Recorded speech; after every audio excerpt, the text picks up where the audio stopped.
The Lord be with you and with your spirit. A reading from the Holy Gospel according to Matthew. Jesus told his disciples this parable. The kingdom of heaven will be like 10 virgins who took their lamps and went out to meet the bridegroom.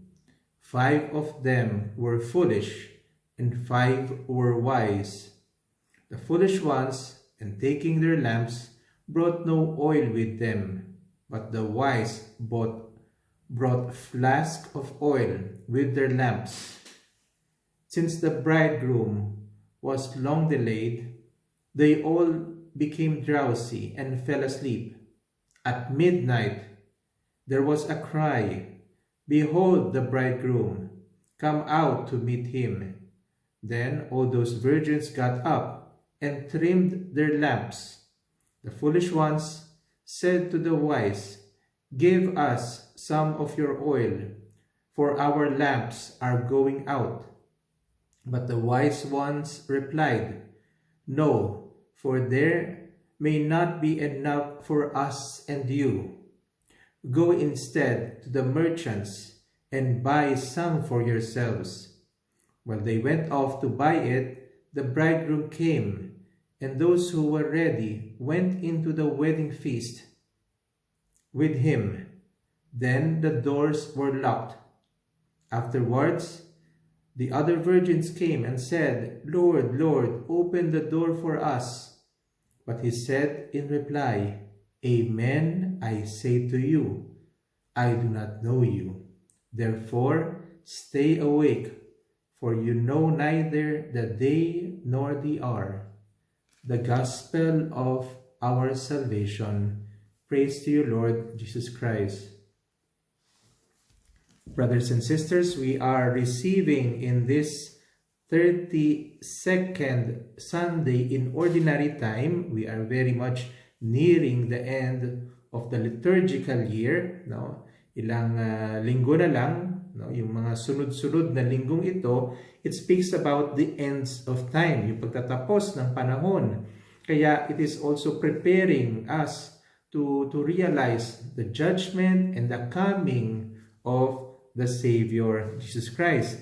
That is why, no, in this image of the bridegroom that these 10 virgins were waiting for, no, ito yung pagdating ni Kristo. Kaya naman itong talinhaga na ibinigay ng Panginoon ukol sa 10 babae o 10 virgins na nag-aantay. No? Usually po, ang wedding ceremony o wedding feast, no, ng isang pakikipag-isa ng mga Hebrew at that time, especially at the time of Jesus Christ, it comes in different phases. No? Yung unang-una ay yung betrothal, yung yung nagkakasundo, ang bride, o ang spouse-to-be, ang groom, ang spouse-to-be, at ang pamilya ng bride. No? Kung saan sila ay enter into a covenant, no? Pakikipagtipan o nagtitipan sila, and they enter, and then kumbaga promised, no, spouse sila, no, yung pinangako, at hindi pa sila magkasamang nakatira, no, kaya bibigyan ng 1 taon ng panahon para makapaghanda yung asawa, yung lalaki, ng tirahan, ng bahay, ng titirhan nila. And then the time that the ceremony will come, ito po yung nagkakaroon pa po ng pakikipag-usap mula dun sa bridegroom at dun sa magulang, no, para yung makita kung gaano kahalaga, no, para dun sa bridegroom yung ibibigay na regalo para sa kanyang magiging asawa, para sa kanyang bride. Kaya naman ito yung tagpo, no, kaya naman yung talinhaga sinabi nagtagal, they were delayed, na delay, no, sabi dito, no, since the bridegroom was long delayed, they all become drowsy and fell asleep. Itong 10 birhen, 10 virgins, all who were waiting to accompany the bridegroom, no? Inabot na sila ng, sabi dito, hating gabi. But it is said that it is well off, no, well into the night. Kumbaga gabing-gabi na talaga.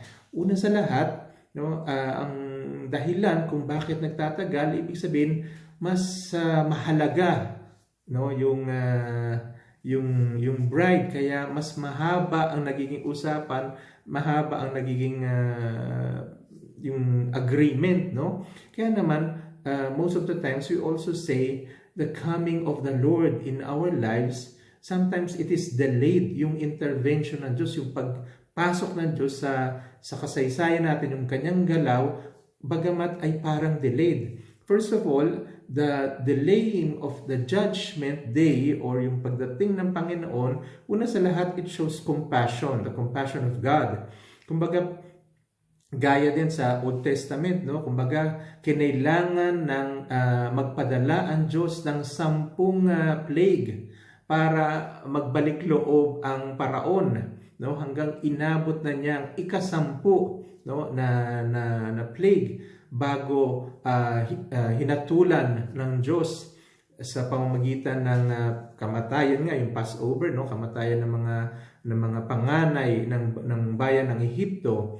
Kumbaga, inabot ng 10 plague, the 10th plague, it reached up to that point, no, bago, no, kumbaga, pinilit pa rin ng Panginoon hanggang makapagbalik loob ang paraon, bagkus nagmatigas ang puso.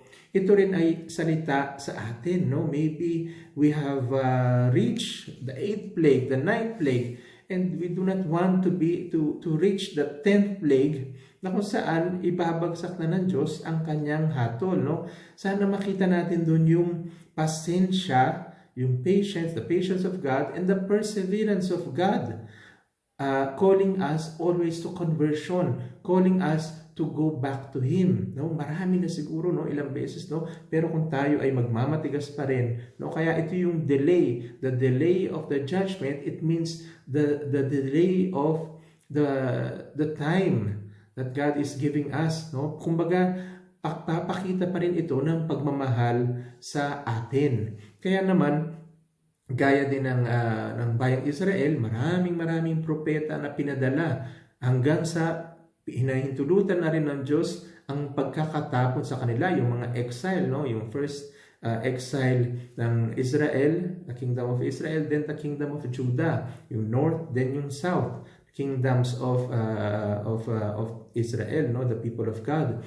Kumbaga, lahat ito, if you can see it in the eyes of faith, pagpapakita pa rin ito ng pasensya ng Panginoon. Kung titingnan natin ang ating kasaysayan, siguro binibigyan tayo o pinahintulutan ng Diyos ang mga pangyayari sa buhay natin. Now, if we're going to look at it as God's patience and compassion to us, still calling us into conversion. Yung araw-araw na lang na dumila tayo, araw-araw na lang na may nagpapakita pa rin sa atin, nagpapadala pa rin sa atin ng mga propeta, nagpapadala pa rin sa atin ng salita ang Diyos, sa pamamagitan lalong-lalo na sa ating kasaysayan, makikita natin, no, this is God's compassion. Kaya dito pa lang, bakit hindi tayo magagalak at matutuwa at mabibigyan ng pag-asa dito sa pagbasang ito. Ganun pa man, sabi dito, the 10 virgins all felt drowsy and fell asleep. Gaya din natin, marami sa atin pwedeng makatulugan ng pananampalataya, yung makatulog, manghina ang pananampalataya. Pero ganun pa man, meron pa rin, no, sabi dito, may sumigaw sa kalagitnaan ng gabi, well into the night. Hindi to exactly midnight, no, pero yung kalagitnaan ng gabi, it could be that night, no. Kaya naman yung gabing iyon, for a Jew, no, gaya ng mga nakikinig o yung pinagtuunan ng ebanghelyo ni San Mateo, yung mga Hebrew who were converted to Christianity, who followed Christ, who believed that He is the Messiah, no, they could understand and can remember the night of the Pentecost, when God intervened. God intervened especially well into the night, kalagitnaan ng gabi. Yung gabi ni Abraham na pagsakripisyo kay Isaac, yung gabi ng paglilikha ng mundo, yung gabi ng pagtawid sa dagat na pula. No, well into the night, God intervened. No, kaya naman huwag tayong mabahala, lalong-lalo na pag tayo ay dumadaan sa kalagitnaan ng gabi, ng gabi ng ating kasaysayan, ng gabi ng ating buhay. Do not despise when you are in crisis, where you are well into the night. No, kailangan daanan din yun. Kaya naman, ang mahalaga doon, hindi kung nakatulog ka, nahimlay ang iyong pananampalataya, kung hindi lahat sila ay nakatulog. Ang importante doon, are we the wise ones or are we the foolish ones? Tayo ba ay yung mga matatalino o yung mga hangal? Ano ang pagkakaiba nito? No, lahat ng wisdom books always describe the foolish ones are those who are not in the will of God. Yung hindi pumapasok sa kalooban ng Diyos because they were not prepared. The wise ones are those who are in the will of God. Kaya naman, naalala nyo yung pagtatapos ng Sermon ng Bundok, nagbigay ang Panginoon ng talinhaga din, no? Na ang mga hangal ay yung gaya ng mga nakakarinig ng salita ng Diyos pero hindi ito tinutupad. Ang mga matatalino or the wise ones are those who listen or obey the word of God and listen. No? Yung mga pumasok sa relasyon sa Diyos, na yung mga hangal, sila yung nagtayo ng bahay sa buhangin. Dumating ang bagyo, dumating ang pagragasa, pagdaan ng ilog, yung pag-apaw ng ilog, ang itong tahanang ito ay nasira at nagiba. Ngunit ang mga matatalino ay yung mga nagtayo ng bahay, nagtayo ng kanyang buhay o tumatayo sila sa matibay na bato. Naalala niyo ba yung salitang emuna? To stand on solid ground. That means faith. Yung salita nating amen. To live our lives standing on the words of God. Entrusting ourselves, being faithful. No? Yung manampalataya. No? Yung magkaroon ng relasyon, yung ilagay natin ang sarili natin sa relasyon sa Diyos. Kaya naman, ito pa lang yung image ng wise and ng foolish. It is the same almost here for our gospel, for our parable at this time. Na ang mga matatalino o yung pwedeng sabihin natin the prudent virgins, yung mga handa, meron silang kasama ng kanilang lampada, no, yung kanilang lamp, no, ay mga flask ng oil, sisidlan ng langis, no? Kaya naman yung salitang lampada sa Greek, yung lampas, it can also refer to this kind of lamp, yung mga maliliit na lampas, no? Kumbaga, ito yung lalagyan ng langis at ito po yung apoy, ito yung mga dala-dala nila. Pero since they were waiting outdoor, lampas can also mean yung kahoy na binalutan ng tela na linubog sa langis, na parang mga torch, no? Yun yung mga hawak din ng mga virgins at that time. So what was important is that they had extra oil on flask, yung adjeon na lalagyan, no? Yung sisidlan, vessels of jar, na kung saan sinasawsaw nila doon yung bahagi ng tela, para yun ang pagsinindihan ay sa gitna ng gabi mahanap nila at makikita nila, makakalakad sila sa kalagitnaan ng gabi. Ano ang sinabi ng mga ama ng simbahan dito, no? Na it also said that lamps can also, or the oil or the flask can also symbolize our faith. yung pagliyab ng ating pananampalataya, yung magkaroon ng mabuhay ng pananampalataya, lalong-lalo na sa kalagitnaan ng ating mga kasaysayan sa events of our lives.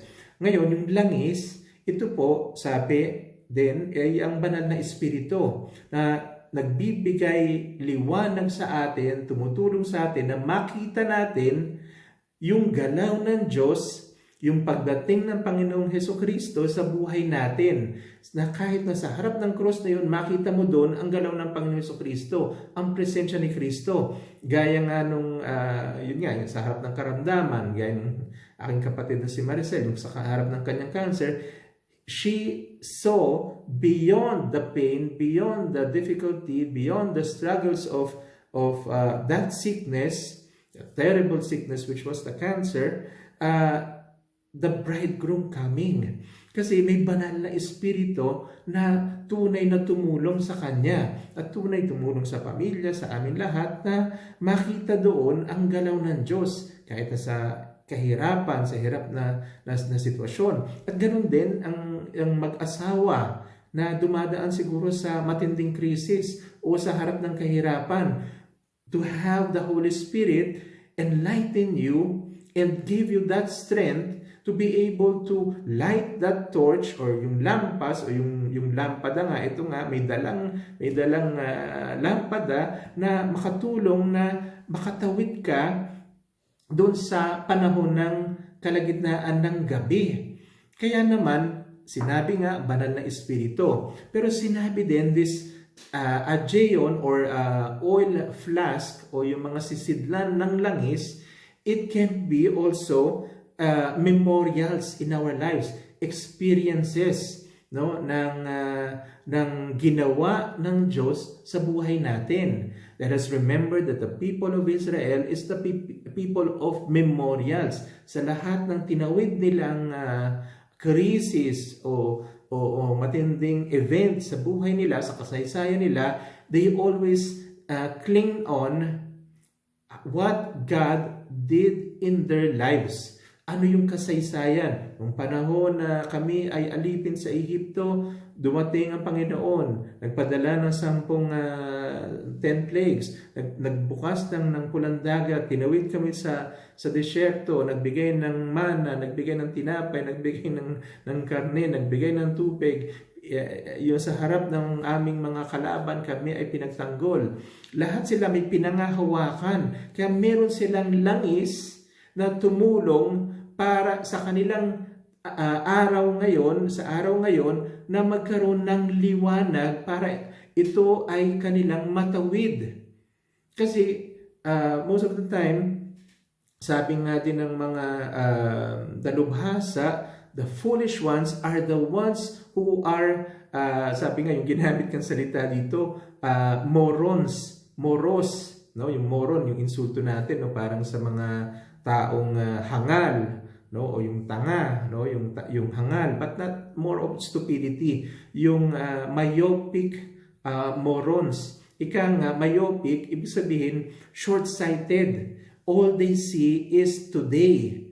All we see is today. Kumbaga, sa harap ng kahirapan ko ngayon, ang nakikita ko lang, kailangan kong alisin ang kahirapan, kailangan kong isolve ang kahirapan ngayon. I do not see beyond the moment, beyond the suffering, beyond the trial, beyond this cross ng aking pinagdadaanan, na hindi natin nakikita na kung bakit nagre-rebelde ang anak mo, bakit ganito ang sitwasyon ng asawa mo, bakit ito ang hinaharap mong karamdaman, ang kahirapan.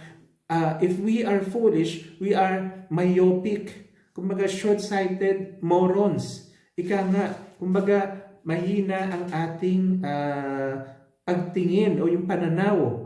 Hanggang doon na lang. Kaya tayo namamatay. Kaya tayo walang pag-asa. Kaya tayo hindi makatawid. Hindi makalakad. We cannot pass over. We cannot go through this moment. Kaya tayo nadudurog, nasisira, namamatay at pinapatay ng sandaling iyon. Kaya tayo puno ng pag-aalala, pagiging aligaga, pagkawalan ng ng pag-asa, no?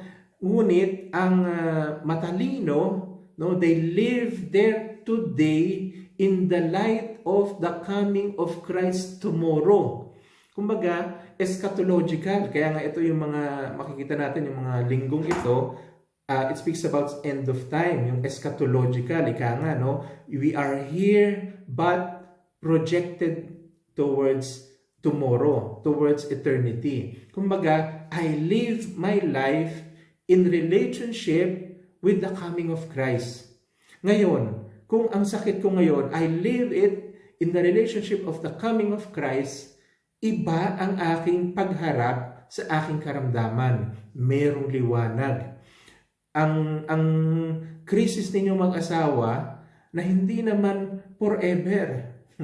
Hindi naman tumatagal. Pwede patagalin dahil sa konsekwensya ng katigasan ng puso natin. And also God is maybe delaying His intervention for us to enter into conversion. Compassion din sa atin yun. Pero if we live that marriage or that crisis in your marriage today in the light of the coming of Christ, na dumarating si Kristo, baka pinapatay ang lumang tao sa iyo para maipanganak isilang ang bagong tao na marunong magmahal, na may pagpapatawad, na hindi tumitingin ng kahinaan at kasalanan lamang at hindi nagtatanim, no? Malaking tulong. Iba.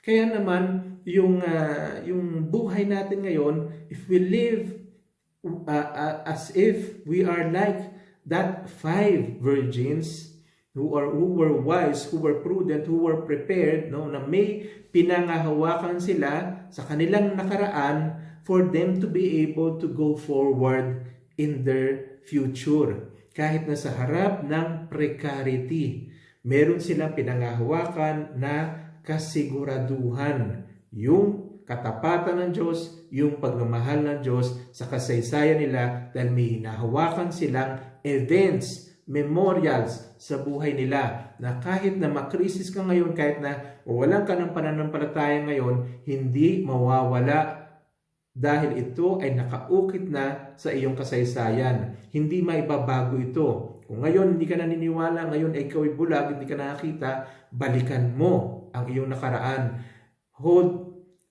Get those flask of oil na pwede mong gamitin ngayon para magmuling mag-alab ang iyong pananampalataya. Kaya naman, mga kapatid, napakaganda ng panawagan, ng tulong netong salitang ito para sa atin. Let us be wise. Tapos sinabi rin, no, bakit sabi nga 10 virgins, ginamit yung salitang 5. Para sa Hebrew, alam naman natin na lahat ng number or value ng number, merong silang kalakip na kahulugan.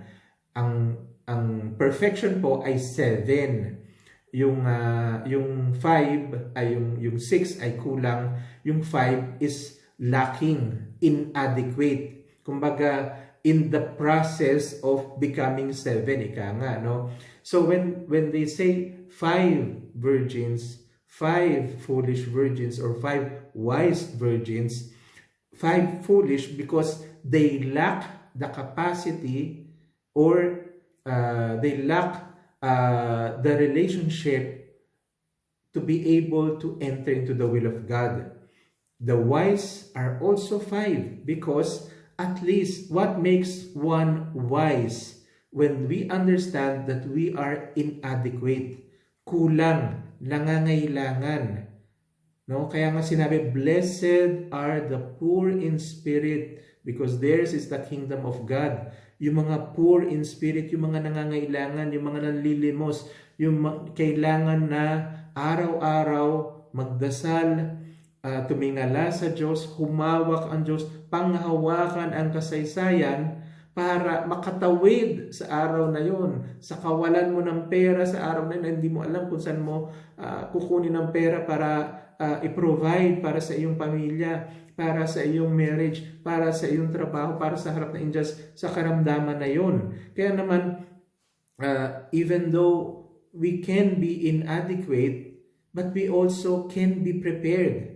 by holding on to that lamp with the oil, yung memorials at yung katapatan na ginawa ng Diyos sa ating kasaysayan para tayo ay makatawid sa gabing iyon at masamahan, makapasok doon sa piging. Kaya naman, nakapasok ang 5 handa o prudent o matatalinong virgins, dumating naman, sabi dito, no, go instead to the merchants and buy some for yourselves.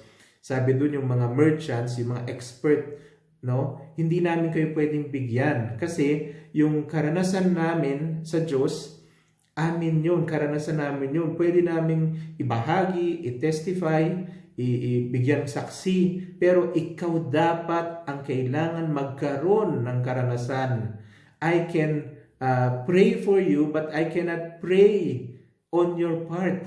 Hindi ako pwedeng magdasal na sa ano mo, para sa iyo, kundi ikaw dapat ang magkaroon ng karanasan ng panalangin. Pwede kitang ipagdasal. Kaya naman sabi dito, go to the merchants and buy some for yourselves. Negotiate, buy, acquire. No? Pumunta ka dun sa expert, siguro dun sa simbahan na pwede magturo sa iyo o dun sa taong nagkaroon ng karanasan para siguro maituro nila sa iyo. Then when they came back, the door was locked. Ibig sabihin, may panahon ang bawat kasaysayan at binibigay sa atin ng Diyos. Pwedeng makalipas yung pagkakataon na yun. Hindi sinasabing forever na nakabukas ang pintuan.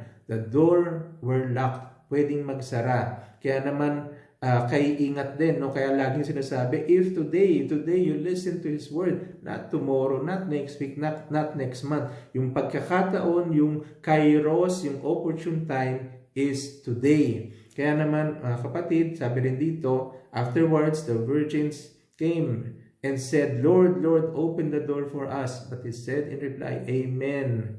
I say to you, I do not know you. Hindi ko kayo kilala. Hindi ko alam kung saan kayo nanggaling. Kaya naman, yung sinabi rin dito, no, sa Ebanghelyo ni San Mateo din, not all who say, Lord, Lord, will enter the kingdom of God, but those who take heed, who listen to my words, and put it in practice, yung mga namumuhay sa relasyon sa akin. Hindi lahat, no, nagsasabing, Lord, Lord, will be, to them the doors will be opened.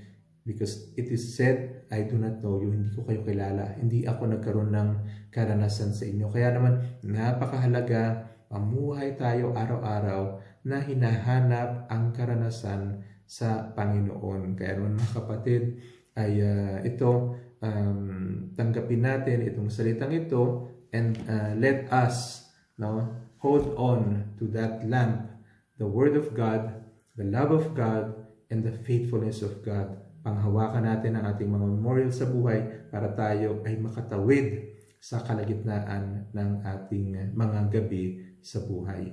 And a blessed 32nd Sunday in Ordinary Time to all.